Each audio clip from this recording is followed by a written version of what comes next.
Hi ಎಲ್ರಿಗೂ ನಮಸ್ಕಾರ. Welcome back to my YouTube channel. ಎಲ್ರು ಹೇಗಿದ್ದೀರಾ? ಐ ಹೋಪ್ ಎಲ್ರು ಆರಾಮಾಗಿದ್ದೀರಾ ಅನ್ಕೊಂಡಿದೀನಿ. ಹಬ್ಬ ಅಂದ್ರೇನೆ ಕಜ್ಜಾಯ ಇರ್ಲೇಬೇಕು ಅಂತ ಅನ್ಸುತ್ತೆ. ಯಾವ್ದೇ ಹಬ್ಬ ಬಂದ್ರು ಅಷ್ಟೇ ಕಜ್ಜಾಯ ಇದ್ರೆ ಆ ಹಬ್ಬದ ಫೀಲಿಂಗೇ ಬೇರೆ. ಇವಾಗ ಇನ್ನೇನು ವರಮಹಾಲಕ್ಷ್ಮಿ ಹಬ್ಬ ಕೂಡ ಬಂತು, ಹಾಗೇನೆ ಗಣೇಶ ಹಬ್ಬ ಕೂಡ ಬರ್ತಾ ಇದೆ. ಗಣೇಶ ಹಬ್ಬದಲ್ಲಿ ಕರ್ಜಿಕಾಯಿನೂ ಮಾಡ್ತಾರೆ, ಹಾಗೇನೆ ಕಜ್ಜಾಯನೂ ಮಾಡ್ತಾರೆ. ಯಾರಿಗೆಲ್ಲ ಕಜ್ಜಾಯನ ಮಾಡೋದಕ್ ಬರಲ್ಲ ಅಂತವ್ರಿಗೆ ಇವತ್ತು ಸುಲಭವಾಗಿ ಹೇಗ್ ಮಾಡೋದು ಅಂತ ನಾನು ಇವತ್ತು ತೋರಿಸ್ಕೊಡ್ತೀನಿ. ಕೆಲವೊಬ್ರು 3 ದಿನಗಳ ಕಾಲ ಅಕ್ಕಿನ ನೆನೆ ಹಾಕಿ ಮಾಡ್ತಾರೆ. ಆದ್ರೆ ಇವತ್ತು ಯಾವುದೇ ರೀತಿ 3 ದಿನ ನೀವು ಅಕ್ಕಿನ ನೆನೆ ಹಾಕ್ದಿರಾನೆ ಹೇಗ್ ಮಾಡೋದು ಅಂತ ನಾನು ತೋರಿಸ್ಕೊಡ್ತೀನಿ. ಇವತ್ತು ನಾನು ರೇಷನ್ ಅಕ್ಕಿನ ತಗೊಂಡಿದ್ದೀನಿ. ನಾನು ಇದನ್ನ 1.5 ಗ್ಲಾಸ್ ಆಗೋಷ್ಟು ರೇಷನ್ ಅಕ್ಕಿನ ತಗೊಂಡು ಇದನ್ನ ಚೆನ್ನಾಗಿ ತೊಳೆದು ಒಂದು 5 ರಿಂದ 6 ಅವರ್ ನೆನೆ ಇಟ್ಬಿಟ್ಟು ಹಾಗೇನೆ ಇದನ್ನ ಚೆನ್ನಾಗಿ ನೀರೆಲ್ಲಾನು ಸೋಸ್ಕೊಂಡು ಒಂದ್ ಸ್ವಲ್ಪ ಒಣಗಿಸ್ಬಿಟ್ಟು ಇಟ್ಕೊಂಡಿದೀನಿ. ಒಣಗ್ಸೋದು ಅಂದ್ರೆ ತುಂಬಾ ಬಿಸಿಲಲ್ಲಿ ನೀವು ಒಣಗ್ಸೋದ್ ಬೇಡ, ನೆರಳಲ್ಲೇನೆ ಸ್ವಲ್ಪ ಗಾಳಿನಲ್ಲಿ ಇಟ್ರೆ ಚೆನ್ನಾಗಿ ಅದು ಒಣಗತ್ತೆ. ಹಾಗೇನೆ ನೀವು ಕೈಯಿಂದ ಮುಟ್ಟಿದ್ರೆ ಅದು ನಿಮ್ಗೆ ಕೈಗೆ ಅಂಟಬೇಕು, ಅಂದ್ರೆ ತುಂಬಾನು ಅಂಟಬಾರ್ದು. ಜಸ್ಟ್ ನಾನು ಇವಾಗ ತೋರಿಸ್ತೆ ಅಲ್ವಾ, ಆತರ ಅಂಟೋ ತರ ಇದ್ರೆ ನಿಮ್ಗೆ ಸಾಕಾಗತ್ತೆ. ಜಸ್ಟ್ ನಾನು ಇದನ್ನ 7 ಅವರ್ ಅಷ್ಟೇ ನೆನೆ ಹಾಕಿದೀನಿ, ಜಾಸ್ತಿ ಹೊತ್ತು ನೆನೆ ಇಟ್ಟಿಲ್ಲ. ಕೆಲವೊಬ್ರು 3 ದಿನಗಳ ಕಾಲನು ನೆನೆ ಇಡ್ತಾರೆ. ನಾನಿವತ್ತು ಈಸಿಯಾಗಿ ಒಂದೇ ದಿನದಲ್ಲಿ ಕಜ್ಜಾಯ ಮಾಡೋದು ಹೇಗೆ ಅಂತ ತೋರಿಸ್ಕೊಡ್ತಾ ಇದ್ದೀನಿ. ನೋಡಿ, ಇವಾಗ ನಾನು ಒಂದು ಮಿಕ್ಸಿ ಜಾರಲ್ಲಿ ಒಂದು 1/4 ಭಾಗದಷ್ಟು ಹಾಕೊಂಡಿದೀನಿ. ಜಾಸ್ತಿ ಹಾಕೊಳಕ್ ಹೋಗ್ಬೇಡಿ, ಆಮೇಲೆ ಪುಡಿ ಆಗಲ್ಲ. ಕೆಲವೊಬ್ರು ಮಿಲ್லுಗೂ ಕೊಡ್ತಾರೆ, ಆದ್ರೆ ಇವತ್ತು ಯಾವ್ದೇ ರೀತಿ ಮಿಲ್லுಗ್ ಕೊಡ್ದಿರಾ 3 ದಿನಗಳ ಕಾಲ ಅಕ್ಕಿ ನೆನೆ ಹಾಕ್ದಿರಾನೆ ಒಂದೇ ದಿನದಲ್ಲಿ ಮನೆಯಲ್ಲೇ ಹೇಗ್ ಮಾಡೋದು ಅಂತ ನಾನ್ ತೋರಿಸ್ಕೊಡ್ತಾ ಇರೋದು. ಇವಾಗ ಪುಡಿ ಮಾಡ್ಕೊಂಡಿರೋಂತ ಅಕ್ಕಿ ಹಸಿಟ್ಟನ್ನ ನಾನು ಒಂದು ಪ್ಲೇಟ್ ಅಲ್ಲಿ ಹಾಕೊಳ್ತಾ ಇದ್ದೀನಿ. ಚೆನ್ನಾಗಿ ನಿಮ್ಗೆ ಪುಡಿ ಆಗ್ಬೇಕು. ನಾವು ಈ ಅಕ್ಕಿ ಪುಡಿ ಎಲ್ಲ ತಗೋತೀವಲ್ವಾ ಹೊರಗಡೆ ಅಂಗಡಿಯಿಂದ, ಸೇಮ್ ಅದೇ ತರ ಇರ್ಬೇಕು ನಿಮ್ಗೆ. ಈ ತರ ಕೈಯಿಂದ ಮುಷ್ಟಿ ಮಾಡಿದ್ರೆ ಅದು ಚೆನ್ನಾಗಿ ಗಂಟು ತರ ಅಂಟ್ಬೇಕು. ಅಂದ್ರೆ ನೀವು ಮುಷ್ಟಿ ಮಾಡಿದ್ರೆ ಅದು ಚೆನ್ನಾಗಿ ಮುದ್ದೆ ತರ ಆಗ್ಬೇಕು. ಅವಾಗ ಮಾತ್ರ ನಿಮ್ಗೆ ಅದು ಕರೆಕ್ಟ್ ಆಗಿದೆ ಅಂತ ಅರ್ಥ. ನೀವು ಮುಷ್ಟಿ ಮಾಡಿದ ತಕ್ಷಣ ಅದು ಉಂಡೆ ಆಗ್ತಾ ಇಲ್ಲ ಅಂತ ಅಂದ್ರೆ ಹಿಟ್ಟಲ್ಲಿ ನೀವು ಮಾಡಿರೋದ್ರಲ್ಲಿ ಏನೋ ಪ್ರಾಬ್ಲಮ್ ಇದೆ ಅಂತಾನೆ ಅರ್ಥ. ಇವಾಗ ನಾನು ಇದನ್ನ ಜರಡಿ ಹಿಡ್ಕೊಳ್ತಾ ಇದ್ದೀನಿ. ನೋಡಿ, ಸ್ವಲ್ಪ ಸ್ವಲ್ಪನೇ ಹಾಕೊಂಡು ಚೆನ್ನಾಗಿ ಜರಡಿ ಹಿಡ್ಕೊಳ್ಳಿ. ಮತ್ತೆ ತುಂಬಾ ಜನ ನೀವ್ ಏನ್ ಮಾಡ್ತೀರಾ ಅಂತ ಅಂದ್ರೆ ಕೆಲವೊಬ್ರು ಏನ್ ಮಾಡ್ತೀರಾ ಅಂತ ಅಂದ್ರೆ ಈ ತರ ಜರಡಿ ಹಿಡ್ದಿದ ನಂತರ ಅದ್ರಲ್ಲಿ ಬರೋ ಅಂತದ್ದು ಏನಿದೆ, ಇವಾಗ ಇದ್ರಲ್ಲಿ ಅಕ್ಕಿದು ರವೆ ಬರತ್ತೆ. ಅಂದ್ರೆ ನಾವು ಪುಡಿ ಮಾಡ್ಬೇಕಾದ್ರೆ ಒಂದ್ ಸ್ವಲ್ಪ ಅಕ್ಕಿ ಚೆನ್ನಾಗಿ ಪುಡಿ ಆಗಿರಲ್ಲ, ಆತರ ಅಕ್ಕಿ ರವೆ ಆಗಿರತ್ತೆ ನಮ್ಗೆ.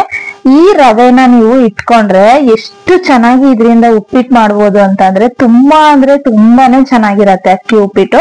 ನಾವು ಹೊರಗಡೆಯಿಂದ ರವೆ ತಗೊಂಡ್ಬಂದು ಮಾಡ್ತೀವಲ್ವಾ, ಅದಕ್ಕಿಂತ ತುಂಬಾ ಚೆನ್ನಾಗಿರತ್ತೆ. ಈ ತರ ಫಸ್ಟ್ ಅಕ್ಕಿನ ಚೆನ್ನಾಗಿ ಜರಡಿ ಹಿಡ್ಕೊಳ್ಳಿ. ಹಸಿಟ್ಟೆಲ್ಲಾನು ಚೆನ್ನಾಗಿ ನೀವು ಜರಡಿ ಹಿಡ್ಕೋಬೇಕಾಗತ್ತೆ.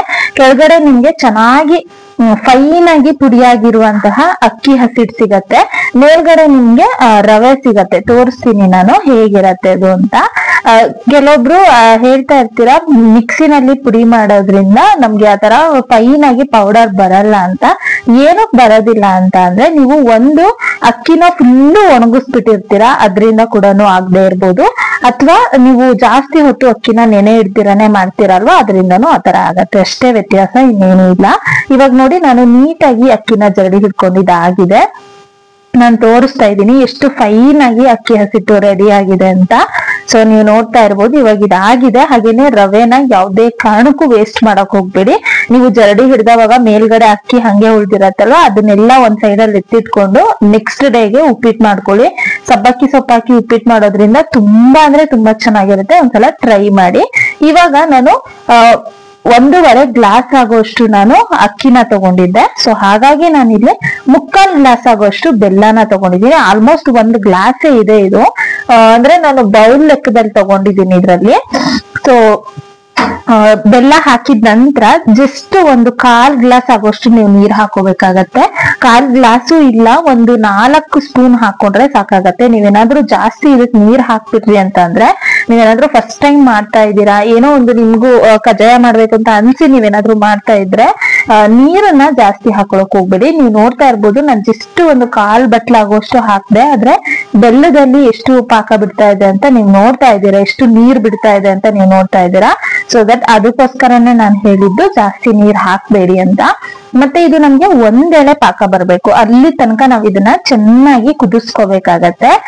ಫಸ್ಟ್ ಟೈಮ್ ಮಾಡೋರ್ಗೆ ಇವೆಲ್ಲ ಗೊತ್ತಿರಲ್ಲ, ಮತ್ತೆ ಒಂದೇ ಸಲಕ್ಕೆ ನಿಮ್ಗೆ ಕಜ್ಜಾಯ ಕರೆಕ್ಟ್ ಆಗುನು ಬರಲ್ಲ. ನೀವು 1-2 ಸಲ ಟ್ರೈ ಮಾಡಿದ್ರೇನೆ ನಿಮ್ಗೆ ಕಜ್ಜಾಯ ಅನ್ನೋದು ಕರೆಕ್ಟ್ ಆಗಿ ಬರೋದಕ್ ಸಾಧ್ಯ ಆಗತ್ತೆ. ಅಕಸ್ಮಾತ್ ನೀವು ಇದನ್ನ ಮಾಡ್ಬೇಕಾದ್ರೆ ಏನಾದ್ರೂ ಇದು ಮಿಶ್ರಣ ಮಾಡ್ಬೇಕಾದ್ರೆ ಕಜ್ಜಾಯದ್ದು ಹಿಟ್ಟನ್ನ ರೆಡಿ ಮಾಡ್ಕೋಬೇಕಾದ್ರೆ ಏನಾದ್ರೂ ತೆಳುವಾದ್ರೆ ಏನ್ ಮಾಡ್ಬೇಕು ಅಂತ ಈ ವಿಡಿಯೋದಲ್ಲಿ ನಾನು ತಿಳಿಸ್ಕೊಡ್ತೀನಿ. ಕೆಲವೊಂದು ಟಿಪ್ಸ್ ಗಳನ್ನು ಕೊಡ್ತೀನಿ. ಅಕಸ್ಮಾತ್ ತೆಳುವಾದ್ರೆ ಏನ್ ಮಾಡ್ಬೇಕು, ಇಲ್ಲ ಅಂತ ಅಂದ್ರೆ ಕಜ್ಜಾಯನ ಕರೆಕ್ಟ್ ಆಗಿ ಹೇಗ್ ಮಾಡೋದು ಎಲ್ಲಾನು ಪ್ರತಿಯೊಂದು ಹೇಳ್ತೀನಿ ಮುಂದೆ. ನೋಡಿ, ಇವಾಗ ಕಂಪ್ಲೀಟ್ ಆಗಿ ಬೆಲ್ಲ ಎಲ್ಲ ನೀಟಾಗಿ ಕರ್ಗಿದೆ, ಮತ್ತೆ ಮೇಲ್ಗಡೆ ನೊರೆ ಕೂಡ ಬರ್ತಾ ಇದೆ. ಇಂಥ ಟೈಮಲ್ಲಿ ನಾನು ಒಣಶುಂಠಿ ಪುಡಿ, ಹಾಗೇನೆ ಏಲಕ್ಕಿ, ಇದು ಎರಡನ್ನೂ ಕೂಡ ಚೆನ್ನಾಗಿ ಕುಟ್ಟಿ ಪುಡಿ ಮಾಡಿ ಹಾಕೊಳ್ತಾ ಇದ್ದೀನಿ. ನಿಮ್ ಹತ್ರ ಶುಂಠಿ ಪುಡಿ ಇತ್ತು ಅಂತಂದ್ರೆ ನೀವು ಹಾಕೊಳ್ಬಹುದು. ಇಲ್ಲ ಅಂದ್ರೆ ಮನೆಯಲ್ಲಿರುವಂತಹ ಒಣ ಶುಂಠಿ, ಅಂದ್ರೆ ಶುಂಠಿ ತಗೊಂಡ್ಬಂದು ತುಂಬಾ ದಿನಗಳ ಕಾಲ ಇಟ್ಟ ಮೇಲೆ ಅದು ಒಣಗಿ ಡ್ರೈ ಆಗ್ಬಿಡತ್ತಲ್ವಾ, ಆ ಶುಂಠಿನ ಸ್ವಲ್ಪ ಪೌಡರ್ ತರ ಮಾಡ್ಕೊಳ್ಳಿ. ಮಿಕ್ಸಿನಲ್ಲಿ ಒಣ ಶುಂಠಿ, ಏಲಕ್ಕಿ, ಒಂದೇ ಒಂದ್ ಚಮಚ ಆಗುವಷ್ಟು ಸಕ್ಕರೆನ ಹಾಕಿ ಪೌಡರ್ ಮಾಡೋದ್ರಿಂದ ಈ ತರ ನೀಟಾಗಿ ಆಗತ್ತೆ. ನೋಡಿ, ಇವಾಗ ಒಂದೆಳೆ ಪಾಕ ಬಂದ್ಬಿಟ್ಟಿದೆ. ನಾನು ತೋರಿಸಿದೀನಿ, ಕ್ಲಿಯರ್ ಆಗಿ ತೋರಿಸಿದೀನಿ. ಒಂದೆಳೆ ಪಾಕ ಬಂದಿದೆ. ಇವಾಗ ಇನ್ನ ಒಂದೆಳೆ ಪಾಕ ಬಂದ್ರೆ, ಅಂದ್ರೆ 2 ಎಲೆ ಪಾಕ ಬಂದ್ರೆ ನಿಮ್ಗೆ ಕರೆಕ್ಟ್ ಆಗಿರತ್ತೆ. ಕೆಲವೊಂದ್ಸಲ ನೀವು ಈ ತರ ಒಂದೆಲೆ ಪಾಕ ಬಂದವಾಗ್ಲೂ ಹಾಕ್ಬಹುದು. ಇನ್ನೊಂದ್ತರ ಹೆಂಗ್ ಚೆಕ್ ಮಾಡೋದು ಅಂತಾನು ಕೂಡ ತೋರ್ಸ್ಕೊಡ್ತಾ ಇದ್ದೀನಿ. ಫಸ್ಟ್ ಒಂದು ಬೌಲಲ್ಲಿ ಒಂದ್ ಸ್ವಲ್ಪ ನೀರ್ ಹಾಕೊಳ್ಳಿ. ಸ್ವಲ್ಪ ಅಂದ್ರೆ ಸ್ವಲ್ಪ ನಾನು ಹಾಕೊಂಡಿದ್ದೀನಲ್ವಾ, ಅಷ್ಟು ಹಾಕೊಂಡ್ರೆ ಸಾಕಾಗತ್ತೆ. ಇವಾಗ ಅದನ್ನ ಉಂಡೆ ಮಾಡ್ತಾ ಹೋಗಿ ನೀಟಾಗಿ ಕೈಯಿಂದ ಉಂಡೆ ಮಾಡ್ಬೇಕು. ಅಂದ್ರೆ ಹಾಕಿದ ತಕ್ಷಣ ನೀವು ಉಂಡೆ ಮಾಡಕ್ ಹೋಗ್ಬೇಡಿ. ಒಂದ್ 10 ಸೆಕೆಂಡ್ಸ್ ಅದನ್ನ ಬಿಟ್ಬಿಟ್ಟು ನಂತರ ಈ ತರ ಉಂಡೆ ಮಾಡಿದ್ರೆ ನಿಮ್ಗೆ ಕರೆಕ್ಟ್ ಆಗಿ ಗಂಟು ತರ ಅದು ರೌಂಡ್ ಆಗ್ಬೇಕು, ಉಂಡೆ ಆಗ್ಬೇಕು. ಅವಾಗ ನಿಮ್ಗೆ ಕರೆಕ್ಟ್ ಆಗಿ ಪಾಕ ರೆಡಿ ಆಗಿದೆ ಅಂತ ಅರ್ಥ. ಇಂಥ ಟೈಮಲ್ಲಿ ಸ್ಟವ್ ನ ಲೋ ಫ್ಲೇಮ್ ಅಲ್ಲಿ ಇಟ್ಕೊಂಡು, ನೀವು ಪ್ರಿಪೇರ್ ಮಾಡಿ ಇಟ್ಕೊಂಡಿದ್ರಲ್ವಾ ಅಕ್ಕಿ ಹಸಿಟ್ಟು, ಅದನ್ನ ಕಂಪ್ಲೀಟ್ ಆಗಿ ಹಾಕೊಳ್ಳೋದಕ್ಕೆ ಹೋಗ್ಬೇಡಿ. ಅದರಲ್ಲಿ 3/4 ಭಾಗದಷ್ಟು ಹಾಕೊಂಡು 1/4 ಭಾಗದಷ್ಟು ಹಾಗೆ ಎತ್ತಿ ಇಟ್ಕೊಳ್ಳಿ. ಅಕಸ್ಮಾತ್ ನೀವ್ ಇದನ್ನ ಮಾಡ್ಬೇಕಾದ್ರೆ ನಿಮ್ಗೆ ಏನಾದ್ರೂ ಬೆಲ್ಲದ್ದು ಅಂದಾಜ್ ಗೊತ್ತಾಗ್ತಾ ಇಲ್ಲ, ಬೆಲ್ಲ ಎಷ್ಟ್ ತಗೋಬೇಕು, ಎಷ್ಟು ಪ್ರಮಾಣ ತಗೋಬೇಕು ಅಂತ ನಿಮ್ಗೆ ಏನಾದ್ರೂ ಡೌಟ್ ಇದ್ರೆ, ನಿಮಗ್ ಗೊತ್ತಾಗ್ತಿಲ್ಲ ಅಂತ ಅನ್ಸಿದ್ರೆ, ನೀವು ಪಾಕ ಎಲ್ಲ ಮಾಡಿದ ನಂತರ ಒಂದ್ಸಲ ಅಕ್ಕಿ ಹಸಿಟ್ಟನ್ನು ನೋಡ್ಕೊಳ್ಳಿ, ಪಾಕನೂ ನೋಡ್ಕೊಳ್ಳಿ. ನಿಮ್ಗೆ ಅವಾಗ ಅಂದಾಜ್ ಆಗತ್ತೆ ಪಾಕ ಜಾಸ್ತಿ ಇದೆಯಾ ಅಥವಾ ಕಡಿಮೆ ಇದೆಯಾ ಅಂತ. ಅಕಸ್ಮಾತ್ ಪಾಕ ನಿಮ್ಗೆ ಏನಾದ್ರೂ ಜಾಸ್ತಿ ಇದೆ ಅಂತ ಅನ್ಸಿದ್ರೆ, ಹಿಟ್ಟು ಕಡಿಮೆ ಇದೆ ಪಾಕ ಜಾಸ್ತಿ ಆಗೋಯ್ತಲ್ಲ ಅಂತ ಅನ್ಸಿದ್ರೆ, ಪಾಕನ ಒಂದು ಗ್ಲಾಸ್ ಅಲ್ಲಿ 1/4 ಭಾಗದಷ್ಟು ಎತ್ತಿಟ್ಕೊಳ್ಳಿ. ಅದಾದ ನಂತರ ನೀವು ಅಕ್ಕಿ ಹಸಿಟ್ಟು ಹಾಕಿದ್ರಿ ಅಂತ ಅಂದ್ರೆ ನಿಮ್ಗೆ ಕರೆಕ್ಟ್ ಆಗಿರತ್ತೆ. ಯಾರಿಗೆಲ್ಲ ಗೊತ್ತಾಗಲ್ಲ ಅಂತವ್ರಿಗೆ ಈ ಟಿಪ್ಸು. ಸೊ ಇವಾಗ ಒಂದ್ಸಲ ನಾನು ಹಸಿಟ್ಟು ಹಾಕೊಂಡು ಚೆನ್ನಾಗಿ ತಿರ್ಗಿಸ್ಕೊಂಡಿದೀನಿ. ಮತ್ತೆ ಇದ್ರಲ್ಲಿ ಯಾವುದೇ ಕಾರಣಕ್ಕೂ ಒಂದು ಸಹ ಗಂಟು ಇರಬಾರ್ದು. ಆ ತರ ನೀಟಾಗಿ ನೀವು ತಿರ್ಗಿಸ್ಕೋಬೇಕು. ನಾವು ನೋಮ್ ಮಾಡ್ತೀವಿ ದೀಪಾವಳಿ ಹಬ್ಬದಲ್ಲಿ, ಅವಾಗ ನಾವು ಇದೇ ತರನೇ ಕಜ್ಜಾಯ ಮಾಡ್ಕೋತೀವಿ. ಅಂದ್ರೆ ನಾವು 3 ದಿನಗಳ ಕಾಲ ಅಕ್ಕಿನ ನೆನೆ ಇಡ್ತೀವಿ ಅವಾಗ. ಆದ್ರೆ ಇವತ್ತು ನಾನು ಒಂದೇ ದಿನದಲ್ಲಿ ಅಕ್ಕಿ ನೆನೆ ಇಟ್ಟು ಹೇಗ್ ಮಾಡೋದು ಅಂತ ತೋರ್ಸ್ಕೊಡ್ತಾ ಇರೋದು. ನೋಡಿ, ಈ ತರ ಇವಾಗ ಇನ್ನ 1/4 ಭಾಗದಷ್ಟು ಹಸಿಟ್ಟನ್ನ ನಾನು ನೀಟಾಗಿ ಹಾಕೊಂಡು ಚೆನ್ನಾಗಿ ಇದನ್ನ ಮಿಕ್ಸ್ ಮಾಡ್ಕೊಳ್ತಾ ಇದ್ದೀನಿ. ಇವಾಗ ನಿಮ್ಗೊಂದು ಡೌಟ್ ಬರ್ಬೋದು, ಮಿಕ್ಸ್ ಮಾಡಿದ್ಮೇಲೆ ಎಷ್ಟು ಹೊತ್ತು ನಾವ್ ಇದನ್ನ ಮಿಕ್ಸ್ ಮಾಡ್ತಾನೆ ಇರ್ಬೇಕು, ಎಷ್ಟು ಹೊತ್ತು ಕುದಿಸ್ಬೇಕು ಅಂತ. ಇದನ್ನ ಹಸಿಟ್ಟೆಲ್ಲ ಹಾಕಿದ ನಂತರ ಒಂದು 5 ನಿಮಿಷಗಳ ಕಾಲ ನೀವು ಕುದಿಸ್ಕೋಬೇಕಾಗತ್ತೆ. ಅಕಸ್ಮಾತ್ ನಿಮ್ಗೇನಾದ್ರೂ ಇಲ್ಲಿ ನೋಡಿ ತೆಳುವಾಯ್ತು ಅಂತ ಏನಾದ್ರು ಅನ್ಸಿದ್ರೆ, ನೀವು ಬೇಕಾದ್ರೆ ಒಂದು 5ರಿಂದ ಇನ್ನೊಂದ್ ಸ್ವಲ್ಪ ಜಾಸ್ತಿ ಹೊತ್ತು, ಒಂದು 5ರಿಂದ 10 ನಿಮಿಷಗಳ ಕಾಲ ಚೆನ್ನಾಗಿ ಇದನ್ನ ಲೋ ಫ್ಲೇಮ್ ಅಲ್ಲಿ ಬಿಟ್ರಿ ಅಂತ ಅಂದ್ರೆ ಆಟೋಮೆಟಿಕ್ ಅದು ಗಟ್ಟಿ ಆಗತ್ತೆ. ಹಂಗೂ ನಿಮ್ಗೆ ಏನಾದ್ರು ಗಟ್ಟಿ ಆಗ್ಲಿಲ್ಲ ಅಂತ ಅಂದ್ರೆ ಮನೆಯಲ್ಲೇ ಇರುವಂತಹ ಅಕ್ಕಿ ಪುಡಿ ಏನಿರತ್ತಲ್ವಾ, ನಾವು ಪ್ರಿಪೇರ್ ಮಾಡ್ಕೊಂಡಿರೋದಲ್ಲ, ಬೇರೆ ಅಕ್ಕಿ ಪುಡಿ ಇರುತ್ತಲ್ವಾ, ಅದನ್ನ ಒಂದ್ ಸ್ವಲ್ಪನೇ ಹಾಕೊಂಡು ತಿರ್ಗಿಸ್ಕೊಳ್ತಾ ಹೋಗಿ, ಅವಾಗ ಆಟೋಮೆಟಿಕ್ ಗಟ್ಟಿ ಆಗತ್ತೆ. ಇವಾಗ ನಾನು ಇದನ್ನ ಓವರ್ ನೈಟ್ ಬಿಡ್ತಾ ಇದ್ದೀನಿ. ನೀವು ನೋಡಿರ್ಬೋದು ಎಷ್ಟು ತೆಳುವಾಗಿ ನಾನು ಹಾಕೊಂಡೆ ಅಂತ, ಆದ್ರೂ ಕೂಡ ಎಷ್ಟು ಚೆನ್ನಾಗಿ ಗಟ್ಟಿ ಆಗಿದೆ ಅಂತ ತೋರಿಸ್ತಾ ಇದ್ದೀನಿ. ನೋಡಿ, ನೀಟಾಗಿ ಗಟ್ಟಿ ಆಗಿದೆ. ನಾನು ನೈಟ್ ಪ್ರಿಪೇರ್ ಮಾಡಿಟ್ಟಿದ್ದೆ, ಬೆಳಗ್ಗೆ ಎದ್ದು ಕಜ್ಜಾಯ ಮಾಡ್ತಾ ಇದ್ದೀನಿ. ಮತ್ತೆ ಹೇಳ್ತಾರೆ ಎಲ್ರು ಹಿರಿಯರು ಹೇಳೋ ಪ್ರಕಾರ, ನಾವ್ ಯಾವತ್ತೇ ಕಜ್ಜಾಯ ಮಾಡಿದ್ರು ಕೂಡ ಆ ಲಕ್ಷ್ಮೀ ದೇವಿನ ನಾವು ನೆನ್ಪಿಸ್ಕೊಂಡು ಮಾಡೋದ್ರಿಂದ ಕಜ್ಜಾಯ ಅನ್ನೋದು ತುಂಬಾ ಚೆನ್ನಾಗಿ ನೀಟಾಗಿ ಬರತ್ತಂತೆ. ಸೊ ದಯವಿಟ್ಟು ನೀವು ಮಾಡೋರು ಯಾರಿದ್ದೀರಾ, ನೀವು ಆದಷ್ಟು ಸ್ನಾನ ಮಾಡಿ ಲಕ್ಷ್ಮೀ ದೇವಿನ ಮನಸ್ಸಲ್ಲಿ ಪ್ರಾರ್ಥನೆ ಮಾಡ್ಕೊಂಡು ಮಾಡೋದ್ರಿಂದ ಕಜ್ಜಾಯ ಅನ್ನೋದು ನೀಟಾಗಿ ಬರತ್ತೆ. ಸೊ ಇದನ್ನ ನೀವು ಫಾಲೋ ಮಾಡಿ. ಮತ್ತೆ ನೋಡಿ, ಇವಾಗ ಬೆಳಿಗ್ಗೆ ನಾನು 1 ಮುಷ್ಟಿ ಆಗುವಷ್ಟು ಹಿಟ್ಟನ್ನ ತಗೊಂಡು, ಅಂದ್ರೆ ಒಂದು ಸಣ್ಣ ಬಾಲ್ ಅಷ್ಟು ನಾನು ಹಿಟ್ಟನ್ನ ತಗೊಂಡು ಚೆನ್ನಾಗಿ ಒತ್ಕೋತಾ ಇದ್ದೀನಿ. ಕೆಳಗಡೆನು ಎಳ್ಳು ಹಾಕಿದೀನಿ, ಮತ್ತೆ ಮೇಲ್ಗಡೆ ಕೂಡ ಎಳ್ಳನ್ನ ಹಾಕೊಂಡಿದ್ದೀನಿ. ಬಿಳಿ ಎಳ್ಳು ಮಿಕ್ಸ್ ಮಾಡ್ದಿರಾ ನೀವು ಎಳ್ಳು ಹಾಕ್ಬೇಕು. ಕಜ್ಜಾಯಕ್ಕೆ ಮೇನ್ ಇರೋದೇನೆ ಎಳ್ಳು. ಎಳ್ಳು ಹಾಕೋದ್ರಿಂದಾನೆ ನಮ್ಗೆ ಅದು ಕಜ್ಜಾಯ ಅಂತ ಅನ್ಸೋದು. ನೀವು ನೋಡ್ತಾ ಇರ್ಬೋದು ನಾನು ಸಣ್ಣ ಸಣ್ಣ ಬಾಲ್ ಆಗೋಷ್ಟು ತಗೊಂಡು ಕಜ್ಜಾಯನ ಮಾಡ್ಕೊಳ್ತಾ ಇದ್ದೀನಿ. ನೀವು ಬೇಕಾದ್ರೆ ಒಂದ್ ಸ್ವಲ್ಪ ದೊಡ್ಡದಾಗಿನೂ ಮಾಡ್ಕೋಬಹುದು. ತುಂಬಾ ಜನ ತುಂಬಾ ದೊಡ್ಡದಾಗಿ ಮಾಡ್ತಾರೆ. ನಿಮ್ಗೆ ಹೇಗ್ ಇಷ್ಟ ಆಗತ್ತೆ ಆ ತರ ನೀವು ಪ್ರಿಪೇರ್ ಮಾಡ್ಕೋಬಹುದು. ನಾನಿಲ್ಲಿ ಈ ತರ ಪಾರ್ಚ್ಮೆಂಟ್ ಪೇಪರ್ ನ ತಗೊಂಡಿದ್ದೀನಿ, ಯಾಕಂದ್ರೆ ಇದರಲ್ಲಿ ಒಂದೇ ಸಲಕ್ಕೆ ಒಂದು 4-5 ತಟ್ಕೊಂಡ್ಬಿಡ್ಬೋದು. ಈ ತರ ಮಾಡಿ ಇಟ್ಕೊಳ್ಳೋದ್ರಿಂದ ನಮ್ಗೆ ಕಜ್ಜಾಯ ಮಾಡೋದಕ್ಕೆ ಈಸಿ ಆಗತ್ತೆ. ಆ ಕಾರಣಕ್ಕೋಸ್ಕರ ನಾನು ಈ ತರ ತಗೊಂಡಿದ್ದೀನಿ.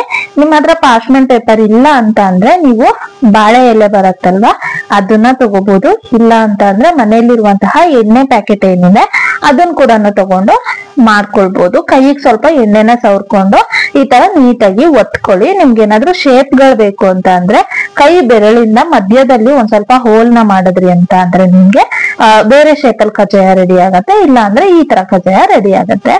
ಇವಾಗ ಎಣ್ಣೆ ಮೇನ್ ಆಗಿರೋದು ಇವಾಗ್ಲೇನೆ. ತುಂಬಾ ಜನ ಎಣ್ಣೆಗೆ ಹಾಕಿದ ತಕ್ಷಣ ಬಿಟ್ಕೊಂಡ್ಬಿಡತ್ತೆ, ಚೆನ್ನಾಗ್ ಬರಲ್ಲ ಅಂತೆಲ್ಲ ಹೇಳ್ತೀರಾ, ಇಲ್ಲಾಂದ್ರೆ ಪಾತ್ರೆ ಕಚ್ಕೊಂಡ್ಬಿಡತ್ತೆ ಅಂತೆಲ್ಲ ಹೇಳ್ತೀರಾ. ಸೊ ನೀವು ಕಜ್ಜಾಯ ಮಾಡ್ಬೇಕಾದ್ರೆ ಯಾವತ್ತೇ ಆಗ್ಲಿ ಎಣ್ಣೆ ಅನ್ನೋದು ಮೀಡಿಯಂ ಇಲ್ಲ ಅಂತ ಅಂದ್ರೆ ಲೋ ಫ್ಲೇಮ್ ಅಲ್ಲೇ ಇರ್ಬೇಕು. ಅಕಸ್ಮಾತ್ ನೀವು ಹೈ ಫ್ಲೇಮ್ ಅಲ್ಲಿ ಇಟ್ರಿ ಅಂತ ಅಂದ್ರೆ ಕಜ್ಜಾಯ ಬೇಗ ಬೇಯುತ್ತೆ, ನಿಮ್ಗೆ ಬೇಗ ಕಲರ್ ಟರ್ನ್ ಆಗತ್ತೆ. ಸೊ ಆ ಒಂದ್ ಕಾರಣಕ್ಕೋಸ್ಕರ ಈ ತರ ಎಣ್ಣೆಗೆ ಹಾಕ್ಬೇಕಾದ್ರೆ ಆದಷ್ಟು ಮೀಡಿಯಂ ಟು ಲೋ ಫ್ಲೇಮ್ ಅಲ್ಲಿ ಇಟ್ಕೊಳ್ಳಿ. ಇಟ್ಕೊಂಡು ಒಂದ್ 2-3 ನಿಮಿಷಕ್ಕೇನೆ ಇದು ನಿಮ್ಗೆ ಕಲರ್ ಚೇಂಜ್ ಆಗೋಗ್ಬಿಡತ್ತೆ. ನೀವೇನಾದ್ರೂ ನೋಡ್ದಿರಾ ಹಂಗೆ ಬಿಟ್ರಿ ಅಂತ ಅಂದ್ರೆ ಬೇಗ ಸೀದೋಗ್ಬಿಡತ್ತೆ. ಸೊ ಹಂಗಾಗಿ ಕಜ್ಜಾಯ ಮಾಡ್ಬೇಕಾದ್ರೆ ಬೇರೆ ಯಾವ ಕೆಲ್ಸಾನು ಮಾಡಕ್ ಹೋಗ್ಬೇಡಿ. ನಾನಿಲ್ಲಿ 2 ಬಾಂಡ್ಲಿನ ಇಟ್ಕೊಂಡಿದೀನಿ. 2 ಕಡೆನೂ ಒಂದೊಂದ್ ಬಾಂಡ್ಲಿನ ಇಟ್ಕೊಂಡು ಒಂದೊಂದೇ ಹಾಕೊಂಡ್ ಮಾಡ್ಕೊಳ್ತಾ ಇದ್ದೀನಿ.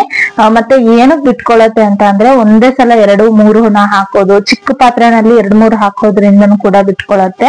ಇಲ್ಲ ಅಂತ ಅಂದ್ರೆ ಒಂದೇ ಸಲ 1 ಹಾಕಿದ್ರು ಹೈ ಫ್ಲೇಮ್ ಅಲ್ಲಿ ಇಟ್ಕೊಂಡು ನೀವು ಹಾಕಿದ್ರಿ ಅಂತ ಅಂದ್ರೆ ಅವಾಗ್ಲೂ ಕೂಡ ಬಿಟ್ಕೊಳ್ಳೋ ಚಾನ್ಸಸ್ ಇರತ್ತೆ.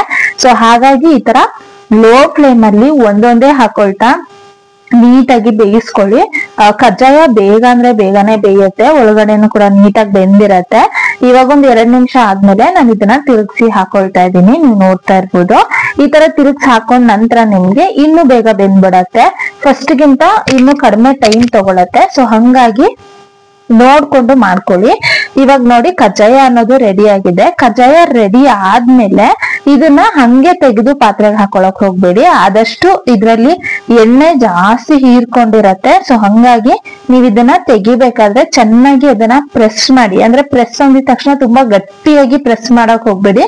ಲೈಟ್ ಆಗಿ ಅದನ್ನ ನೀವು ಪ್ರೆಸ್ ಮಾಡಿದ್ರೆ ಸಾಕು. ನಿಮ್ಗೆ ಅದ್ರಲ್ಲಿರೋ ಎಣ್ಣೆ ಎಲ್ಲ ನೋಡಿ ಈ ತರ ನೀಟಾಗಿ ಬಂದ್ಬಿಡತ್ತೆ. ಸೊ ಇದು ಎಷ್ಟೋ ಜನಕ್ಕೆ ಗೊತ್ತಿರಲ್ಲ, ಫಸ್ಟ್ ಟೈಮ್ ಮಾಡೋರ್ಗೆ ಸುಮ್ನೆ ಹಂಗೆ ಬಜ್ಜಿ ತೆಗಿಯೋ ತರ ತೆಗ್ದು ಇಟ್ಬಿಡ್ತೀರಾ. ಸೊ ಈ ತರ ಎಣ್ಣೆನ ಶೋಧಿಸ್ಕೊಂಡು ನೀವು ಇಟ್ಕೋಬಹುದು. ಇಷ್ಟೆಲ್ಲ ಮಾಡಿದ್ರಿ ಅಂತ ಅಂದ್ರೆ ನಿಮ್ಗೆ ತುಂಬಾನೇ ಸುಲಭವಾಗಿ ಮಾಡುವಂತಹ ಕಜ್ಜಾಯ ರೆಡಿ ಆಗೋಗತ್ತೆ. ಎಲ್ರು ಕೂಡ ಮನೆಯಲ್ಲಿ ಟ್ರೈ ಮಾಡಿ ಹೇಗಿತ್ತು ಅಂತ ಕಮೆಂಟ್ ಬಾಕ್ಸ್ ಅಲ್ಲಿ ತಿಳಿಸಿ. ಹಬ್ಬ ಬಂದ್ರೇನೆ ಮಾಡ್ಬೇಕು ಅಂತ ಏನು ಇಲ್ಲ, ತಿನ್ಬೇಕು ಅನ್ನಿಸ್ದಾಗೆಲ್ಲ ಮಾಡ್ಕೊಳ್ಳಿ ಅಂತ ಹೇಳ್ತಾ ಈ ವಿಡಿಯೋನ ಇಲ್ಲಿಗೆ ಮುಗಿಸ್ತಾ ಇದ್ದೀನಿ. ಹೊಸಬ್ರು ಯಾರಾದ್ರೂ ಫಸ್ಟ್ ಟೈಮ್ ಚಾನಲ್ ನೋಡ್ತಿದ್ರೆ ಸಬ್ಸ್ಕ್ರೈಬ್ ಮಾಡ್ಕೊಳ್ಳಿ.